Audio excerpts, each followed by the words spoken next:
There is a saying, in this world, nothing is certain except for two things, death and taxes, coined by Benjamin Franklin, but still true today. For decades, Colorado's income tax depended on how much you earn, until 1987 when it became a flat 5% tax for everyone. That dropped to 4.75% in 1999, then 4.63% in 2000, and these days it's at 4.55%.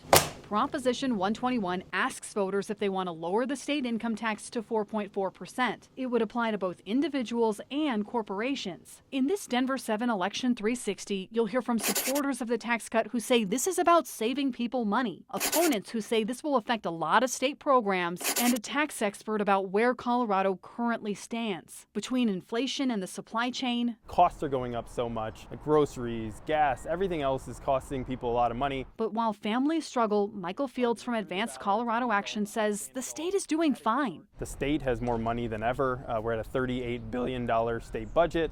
We have enough to take care of government. What we need to do is put more money back into the pockets of people. It's true that the state's budget is bigger than ever. A strong economy, robust tax revenue, and a massive influx of federal funding has resulted in a $36.4 billion budget this year. With that, state lawmakers increased school spending, put money in the rainy day fund, and allocated more for construction and air quality projects, among other priorities. The ballot measure means the state would collect $412.6 million less next year alone, a 2.4% drop in the general fund revenue. Most people would see about $63 in savings per year. Still, for families just trying to pay for the everyday, $60 is a lot, when groceries are up, when inflation is 8.2%. And Fields says this could make Colorado more attractive for businesses, which would, in turn, bring in more tax revenue. We can afford it, and it helps our state be more competitive. Colorado has one of the lowest income taxes in the country. Scott Wasserman from the Bell Policy Center points out voters just decided to cut taxes 2 years ago. Whenever that happens, some people save more. People who are very wealthy stand to gain thousands of dollars from this income tax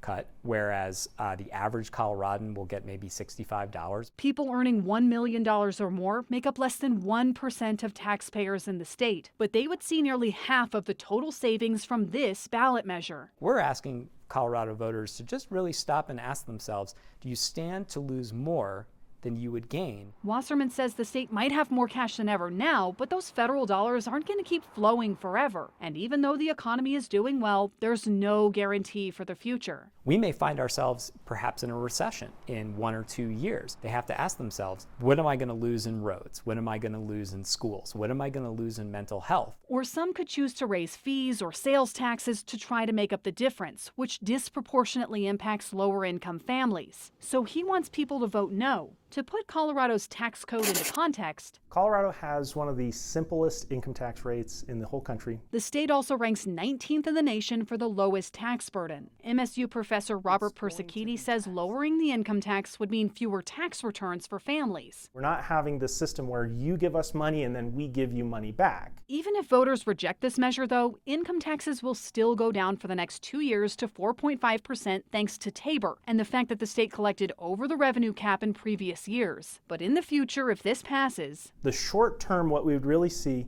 is an end to those Tabor rebates. Colorado's income taxes are simple because they're the same for everyone. People on both sides have called for them to go away forever. If we can move away from taxing income, I would also love to take Colorado to a zero income tax state. Others want to rework Colorado's tax code to make it more progressive so that the rich pay more. For now, it's up to voters to decide if it's time to reduce the income tax in the state once again. Megan Lopez, Denver 7.